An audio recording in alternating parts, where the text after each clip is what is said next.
In previous lecture, we have discussed collision in one dimension for elastic collisions. Now we are going to discuss collision in one dimension for perfectly inelastic collisions. ठीक है ना? तो अब हम जो है perfectly inelastic collision देख लेते हैं जो वन डायमेंशन में कैसी होगी. तो फॉर एग्जाम्पल वन डायमेंशन क्या होता है? जब पार्टिकल एक ही डायरेक्शन में मूव करे. ठीक है ना? Particles colliding in straight line and even after collision moves in straight line. ठीक है कि वन डायमेंशन का मतलब होता है कि एक ही डायरेक्शन में कोई चीज जाए. ठीक है ना? तो मान लीजिए पार्टिकल जो है इसी डायरेक्शन में मूव कर रहा है. ठीक है, और जब इसके साथ कोई दूसरा पार्टिकल कोलाइड करे तो कोलिजन के बाद भी ये उसी डायरेक्शन में ही मतलब सिंगल डायरेक्शन में मूव करेंगे. ठीक है, तो जरूरी नहीं है कि सिंगल डायरेक्शन वही हो, सिंगल डायरेक्शन कुछ और भी हो सकती है, लेकिन वो जो भी होगी वो सिंगल स्ट्रेट लाइन रहेगी वो. ठीक है ना? तो सिंगल डायरेक्शन में मूव करेगा तो वो होती है वन डायमेंशनल कोलिजन. ठीक है ना? और ऐसा कोलिजन जहां पे डायरेक्शन चेंज हो जाए, एक पार्टिकल दूसरे प्लेन में गया, एक पार्टिकल दूसरे प्लेन में गया, तो वो हो गया हमारा टू डायमेंशनल. ठीक है ना? जहां प्लेन आ जाता है. अब परफेक्टली इनइलास्टिक कोलिजन क्या होता है? परफेक्टली इनइलास्टिक कोलिजन की जब दो पार्टिकल आपस में कोलाइड करते हैं और कोलिजन के बाद जो है वो एक सिंगल बॉडी बन के साथ साथ चलते हैं. जैसे M1 M2 दो पार्टिकल हैं, जब कोलाइड करेंगे तो after collision they will stick together and then they will move with a common velocity. एक सिंगल वेलोसिटी के साथ मूव करेंगे. ठीक है, तो initial and final velocities are both along straight line. तो स्ट्रेट लाइन के अलोंग होंगी velocities. Are also called head on collision. तो इस तरीके से कोलिजन को हम क्या बोलते हैं? हेड ऑन कोलिजन भी बोलते हैं. आमने सामने एकदम टकरा गए. ठीक है ना? तो कंसिडर कर लीजिए इस पार्टिकल का मास m1 है और इनिशियल वेलोसिटी जो है इसकी क्या है? v1 है. और ये पार्टिकल मास m2 है और इनिशियल वेलोसिटी इसकी 0 है. मतलब ये पार्टिकल रेस्ट पे है और ये वाला पार्टिकल जो है मोशन में है, और ये टकराते हैं. टकराने के बाद ये इकट्ठे हो जाते हैं और फिर एक साथ चलते हैं.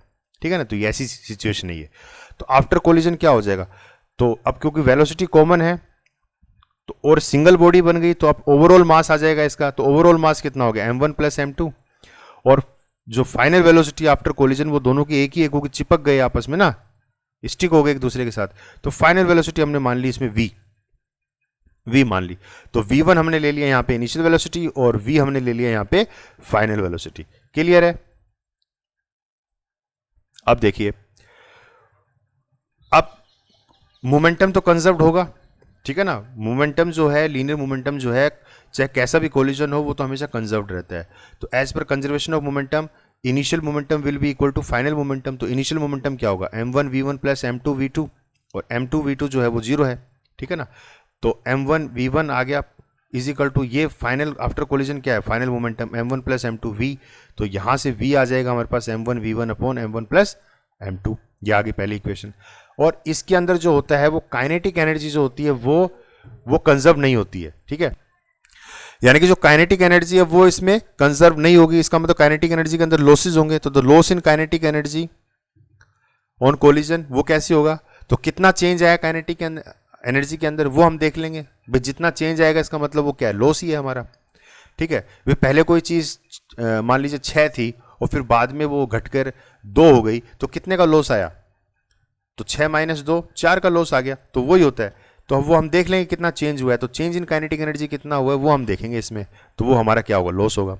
तो चेंज इन काइनेटिक एनर्जी क्या होता है? Final kinetic energy minus initial kinetic energy. तो फाइनल काइनेटिक एनर्जी ये होगी. ठीक है, तो काइनेटिक एनर्जी का फॉर्मूला क्या होता है? Half of mv square. तो हाफ, और ये मास है m1 प्लस m2 और v स्क्वायर, तो ये वेलोसिटी है तो इसका स्क्वायर कर दो. तो ये तो होगी final momentum, sorry final kinetic energy, minus ये हो गई हमारी इनिशियल काइनेटिक एनर्जी. क्लियर है? फिर पुटिंग 1 इन 2, तो जो इक्वेशन 1 थी पीछे आई थी उसको हम सेकंड इक्वेशन में पुट कर देंगे. तो वहां पे काइनेटिक एनर्जी क्या आ जाएगी? हाफ ऑफ, ये मैं आपको दिखाई देता हूं, पुटिंग 2 in 1. क्या क्या पुट करेंगे? जैसे half of m1 plus m2, तो v स्क्वायर है ये, तो यहाँ v ये आ गया, तो ये v यहाँ पुट कर देंगे. ठीक है, और एक यहाँ पे v ये तो v1 ये. ठीक है, तो ये वाली पुट होगी खाली. ठीक है ना? v की जगह यहाँ पुट हो जाएगा. क्लियर है? तो क्या एक्सप्रेशन आ जाएगा आपका? Half of m1 square v1 square plus, तो ये सारा मैथमेटिकल है, आप लोग करके भी देखोगे तो ये आपको इजीली समझ में आएगा. ठीक है ना? करके देखना पड़ेगा आपको, तब समझ में आएगा ये. वरना मैं तो यहाँ बोलते रहूँगा, ठीक है, और आप हाँ में हाँ मिलाते रहोगे इसमें, तो करके देखना ही है। क्लियर है? तो इसको जब सोल्व करेंगे डेल्टा के, तो ये कुछ कॉमन आ जाएगा, कुछ इसमें कट पिट जाएगा, m1 v1 square m2 upon m1 plus m2 minus half m1 m1 m2 upon m1 plus m2 और ये v1 का स्क्वायर। ठीक है, तो ये एक्सप्रेशन आता है, मतलब ये चेंज आया काइनेटिक एनर्जी के अंदर, तो इसका मतलब ये जो चेंज आया है ये क्या है, ये लॉस है। ठीक है ना, तो नेगेटिव साइन यही चीज़ बता रहा है कि ये फैक्टर जो है कम हो गया।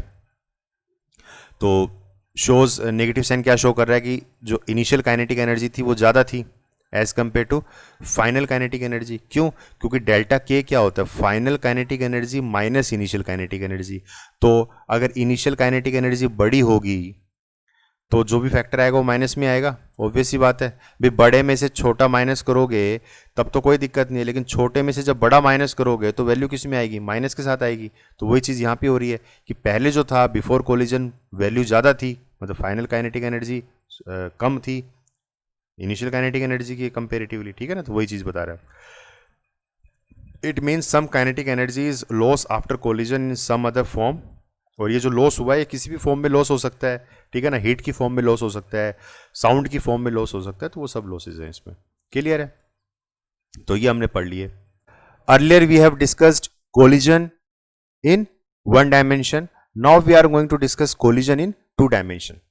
तो 2 डायमेंशन का मतलब क्या होता है कि कोई भी प्लेन जब आ गया एक्स वाई प्लेन, ठीक है ना, तो प्लेन में मतलब कोलिजन के बाद अब जो पार्टिकल है वो स्ट्रेट लाइन में मूव नहीं कर रहा, बल्कि किस में मूव कर रहा है, प्लेन में मूव कर रहा है। कौन से प्लेन में? एक्स वाई प्लेन ले सकते हो, वाई जेड प्लेन ले सकते हो, जेड एक्स प्लेन ले सकते हो, तो कोई भी प्लेन जिसमें 2 कोऑर्डिनेट आ गए। ठीक है ना, तो वो कैसी कोलिजन हो जाएगी, 2 डायमेंशनल कोलिजन हो जाएगी। ठीक है, तो यहाँ पे हम क्या मानते हैं कि कोई पार्टिकल है, इनिशियल पार्टिकल ये है मान लीजिए, जिसका मास m1 है और इसकी वेलोसिटी क्या है, u1 है। दूसरा पार्टिकल हमारे पास ये है जिसका मास m2 है और ये पार्टिकल किस पे है, रेस्ट पे है, तो इसकी जो इनिशियल वेलोसिटी है वो क्या है, 0 है। अब ये पार्टिकल जब इसके साथ कोलाइड करेगा तो हुआ क्या, कोलिजन के बाद ये पहले वाला पार्टिकल तो इधर चला गया जिसका मास m1 था, और दूसरा वाला पार्टिकल इधर चला गया जिसका मास m2 था। अब ये प्लेन में चले गए। ठीक है ना, तो ये देखिए ये एक्स वाई प्लेन में चले गए पार्टिकल। ठीक है, तो ये कैसी होगी, 2 डायमेंशनल होगी। तो आफ्टर कोलिजन, बिफोर कोलिजन इस पार्टिकल की वेलोसिटी क्या थी, u1 थी। आफ्टर कोलिजन पार्टिकल की वेलोसिटी क्या होगी, v1। और बिफोर कोलिजन इस पार्टिकल की वेलोसिटी क्या थी, इनिशियल वेलोसिटी 0, लेकिन आफ्टर कोलिजन इसकी वेलोसिटी क्या होगी, v2। ठीक है, तो ये तो हमने इसको डायग्रामेटिकली रिप्रेजेंट कर दिया। अब देखिए आप, वेक्टर्स हमने पढ़े हैं, तो अब ये जो है इसको हम क्या करेंगे, कंपोनेंट फॉर्म में रिजोल्व कर देंगे। तो मान लीजिए एक्स एक्सिस के साथ ये जो डायरेक्शन पकड़ी है इस पार्टिकल ने, इसने कुछ एंगल बनाया है, कितना, θ1। ठीक है, θ1 एंगल बनाया है। तो अब इस पार्टिकल की हम प्रोजेक्शन लें एक्स एक्सिस पे, तो वो क्या बनेगी, तो इसकी वेलोसिटी क्या है, v1 है, तो x के अलोंग इसकी प्रोजेक्शन क्या बनेगी, v1 cos θ1, और y के अलोंग क्या बनेगी, v1 sin θ1। इसी तरीके से इस पार्टिकल की देखिए ये एंगल कितना बना रहा है, θ2 बना रहा है x के साथ, तो इसकी प्रोजेक्शन x पे क्या बनेगी, v2 cos θ2, और y एक्सिस पे क्या बनेगी, v2 sin θ2। तो ये तो आपको बताने की जरूरत नहीं डिटेल में, क्योंकि हम सब पढ़ चुके हैं वेक्टर में ना, तो आप समझ जाओगे इसको देखते ही। तो अब देखिए आप, ये जो ये दो कंपोनेंट जो आए y के अलोंग, ये पॉजिटिव y एक्सिस के अलोंग आया और ये नेगेटिव y एक्सिस के अलोंग आया, तो ये डायरेक्शन वाइज तो क्या है, अपोजिट हैं, और मैग्नीट्यूड वाइज क्या है, सेम है। तो ये दोनों कंपोनेंट्स तो क्या हो जाएंगे, कैंसिल हो जाएंगे। और ये कंपोनेंट देखिए ये सेम डायरेक्शन में जा रहे हैं, तो ओवरऑल ये दोनों कंपोनेंट क्या हो जाएंगे, ये ऐड हो जाएंगे। क्लियर है?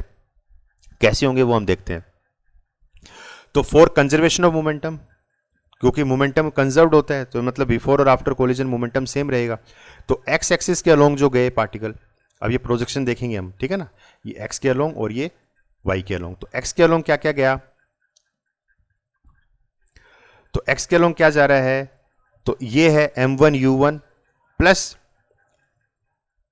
m2 u2, तो u2 हो गया 0, तो वो पूरा फैक्टर ही 0 हो गया, तो m1 u1 बचा इधर, और इक्वल टू किसके बराबर है, फाइनल मोमेंटम किसके बराबर है, मास इनटू वेलोसिटी।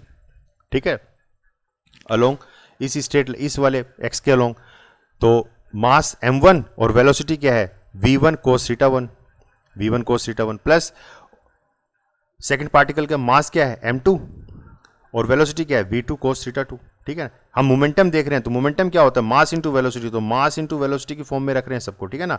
तो ये तो हो गया final momentum of first particle और ये हो गया final momentum of second particle. तो ओवरऑल ये हो गया, ये टोटल मोमेंटम हो गया आफ्टर कोलिजन और ये हो गया टोटल मोमेंटम बिफोर कोलिजन। तो ये तो था एक्स के अलोंग। अब वाई के अलोंग देख लेते हैं। तो वाई के अलोंग तो कोई पार्टिकल मूव कर ही नहीं रहा है, ये दोनों पार्टिकल क्या थे, एक्स के अलोंग मूव कर रहे थे। तो वाई के अलोंग पार्टिकल मूव नहीं कर रहा, तो जो इनिशियल मोमेंटम है वाई के अलोंग वो जीरो है और जो फाइनल मोमेंटम है वाई के अलोंग वो ये दो हैं। अब देखिए दोनों की डायरेक्शन अलग अलग है, तो एक पॉजिटिव की तरफ है और एक नेगेटिव की तरफ है, तो वो माइनस आ जाएगा बीच में।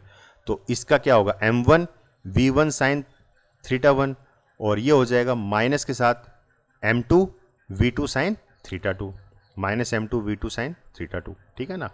तो ये आगे, तो let if collision is elastic, अगर ये कोलिजन इलास्टिक होती, तो इलास्टिक का मतलब एक ही इलास्टिक का मतलब क्या होता है कि मतलब काइनेटिक एनर्जी और लीनियर मोमेंटम दोनों ही कंजर्व्ड होते।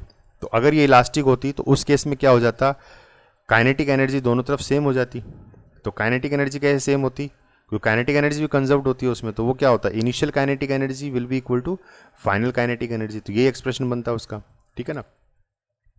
तो if theta 1 is equal to theta 2 is equal to 0, अगर थीटा 1 और थीटा 2 को हम 0 ले लें तो इसका मतलब क्या हो गया, स्ट्रेट लाइन, मतलब वन डायमेंशनल की बात हो गई। तो we regain one dimensional formula, तो वन डायमेंशनल फॉर्मूला आ जाता है और ये जो हमने पीछे जो वन डायमेंशन निकाला था वही एक्सप्रेशन आ जाएंगे, ठीक है। तो इसका मतलब हम सही जा रहे हैं।